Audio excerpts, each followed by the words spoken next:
दक्षिण अड्डाले 300 मुरी कुद्नु जग्गा त हुँदैन गाउँमा थिए नि। अंश सर्वसम्मदाखेरि ढाँडबारी यति मात्रै यसको अंश लाग्छ पञ्चभराले भन्दाखेरि त्यही मात्रै लिलाम हुँदो रहेछ।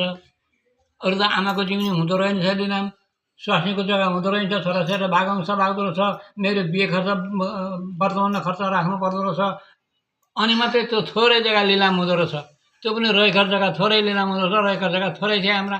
एउटा ढाँडबारी लिलाम गर्दा पुग्ने रहेछ करोडौँ रुपियाँ सकेँ म मुद्दल नबुझेर। त्यो अंश सर्वस्व त म नाबालक थिएँ, सबै उनीहरूकै नाममा भयो नि।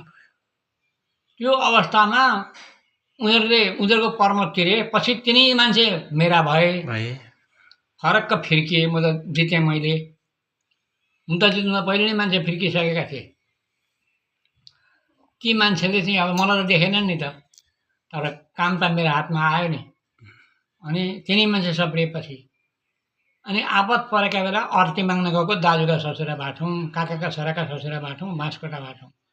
सोझा सोझा सोझा रहेछन्। बेलुका बेलुकाखेरि घर आइपुग्ने गरी गएको।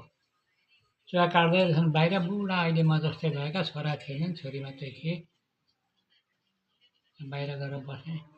ज्वाइँलाई गोडैमा ढोग्ने चलन थियो, झोगे। ज्वाइँको भाइ हुँ तर दर्जा त ज्वाइँ नै होइन। जाने बित्तिकै मैले भने मलाई विपद पऱ्यो बा, मलाई सहारा कोही छैन। बाजे, त्यतिखेर बा भन्ने चलन थिएन, बाजे भन्ने चलन थियो ससुरालाई। मलाई अर्थी दिनुहोस्, मैले के गरेर पार लाग्नु भने। अब थरी जिम्मेदारी चलाउन सक्ने क्षमता भएको मान्छे म पनि बोल्न त जान्दथेँ। तपाईँ भन्ने चलन थिएन, तिमी भन्ने चलन थियो। अनि अर्थी दिएनन्। सोचेँ अब घर आइपुग्ने टाइम छ।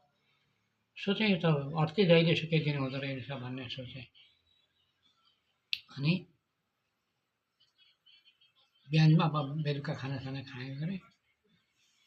खोजाइ बोकेको थिएन, लगौटी लगाएर खाना खाएँ। तलमाथि चढ्छन् बुढाबुढी, मुलो छान्ने आउँछन्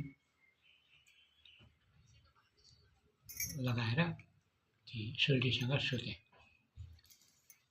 पछि मिसैले बिहे गरेकी पनि ससुराली भइन्।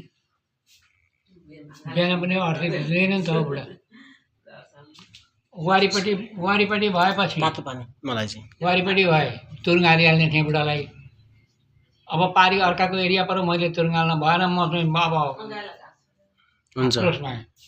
त कति पर्छ दाम गर्नु नि त्यो अर्थीलाई भन्दा ज्वाइँ मैले तिमीलाई के अर्थी दिनु? फोर्नु नघोच्नु, पोलेको मासु नखानु, अर्काको कुरा नसुन्नु भने 61वटा मुद्दा मेरो जित्ने मन्त्र यही हो। फोर्नु नघोच्नु, पोलेको मासु नखानु, अर्काको कुरा नसुन्नु। तिमीहरूलाई पनि मेरा नाति हो अर्थी। यो